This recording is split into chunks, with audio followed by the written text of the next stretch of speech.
بسم اللہ الرحمن الرحیم۔ محترم ناظرین السلام علیکم۔ جنگ بدر اسلام کی پہلی اور اہم ترین جنگ تھی جو 17 رمضان 2 ہجری کو مدینہ سے تقریباً 80 میل جنوب مغرب میں واقع بدر کے مقام پر لڑی گئی تھی۔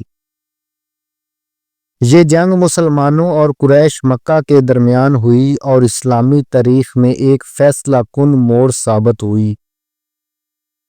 نبی کریم حضرت محمد صلی اللہ علیہ وآلہ وسلم اور آپ کے صحابہ نے مکہ میں 13 سال تک کفار قریش کی شدید اذیتیں برداشت کیں۔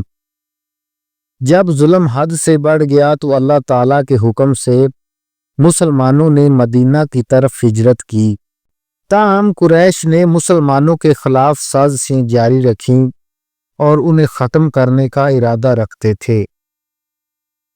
اس دوران قریش کے ایک تجارتی قافلے جو ابو سفیان کی قیادت میں تھا شام سے واپس آ رہا تھا۔ مسلمانوں کو معلوم ہوا کہ یہ قافلہ قریش کی معاشی طاقت کی ریڑھ کی ہڈی ہے اور اگر اسے پکڑ لیا جائے تو کفار پر زبردست اقتصادی سادہ دباؤ ڈالا جا سکتا ہے۔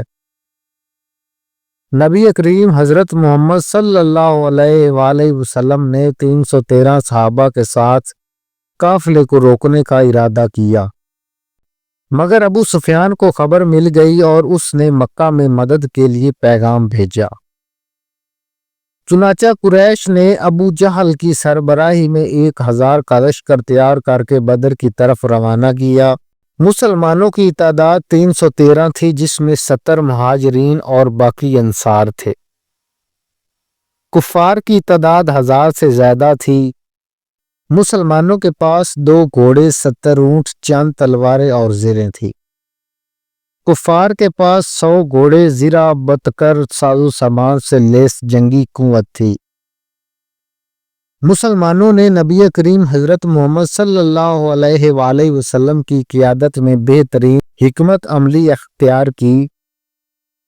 بدر کے مقام پر موجود کنووں پر قبضہ کر لیا تاکہ کفار کو پانی نہ مل سکے۔ اس کے برعکس قریش بغیر کسی حکمت عملی کے لڑنے آئے تھے۔ جنگ کا آغاز مشرکین کے 3 نامور جنگجو عتبہ بن ربیعہ، شیبہ بن ربیعہ اور ولید بن عتبہ کے مقابلے کے لیے مسلمانوں کے 3 بہادر حضرت حمزہ رضی اللہ تعالی عنہ اور حضرت علی رضی اللہ تعالی عنہ اور حضرت عبیدہ رضی اللہ تعالی عنہ کے آگے آنے سے ہوا۔ حضرت حمزہ رضی اللہ تعالی عنہ اور حضرت علی رضی اللہ تعالی عنہ نے اپنے مخالفین کو فوراً قتل کر دیا، جبکہ حضرت عبیدہ رضی اللہ تعالی عنہ زخمی ہوئے تھے، لیکن بعد میں ان کا بھی دشمن مارا گیا۔ اس کے بعد عام جنگ شروع ہوئی۔ مسلمان نبی کریم حضرت محمد صلی اللہ علیہ وآلہ وسلم کی ہدایت کے مطابق جوش و جذبے کے ساتھ لڑے۔ اللہ نے فرشتوں کی مدد نازل کی، جس کا ذکر قرآن میں سورۃ انفال میں بھی آیا ہے۔ جنگ میں کفار کے بڑے بڑے سردار، جن میں ابو جہل، امیہ بن خلف، عتبہ بن ربیعہ اور دیگر شامل تھے، سب کے سب مارے گئے۔ مشرکین نے جب اپنے سرداروں کو مرتے دیکھا تو وہ مسلمانوں کے حوالے ہو گئے اور وہ میدان چھوڑ کر بھاگ گئے۔ مسلمانوں نے کفار کے 70 آدمی قتل اور 70 قیدی کر لیے۔ مسلمانوں کے 14 شہید ہوئے۔ اسلام کو زبردست کامیابی ملی۔ مدینہ میں مسلمانوں کی حیثیت مضبوط ہو گئی۔ قریش کی طاقت کو شدید دھچکا لگا۔ یہ جنگ اسلامی تاریخ کا ایک اہم موڑ تھا۔ اس نے ثابت کر دیا کہ ایک مخلص اور ایمانی قوت تعداد اور وسائل سے زیادہ اہم ہوتی ہے۔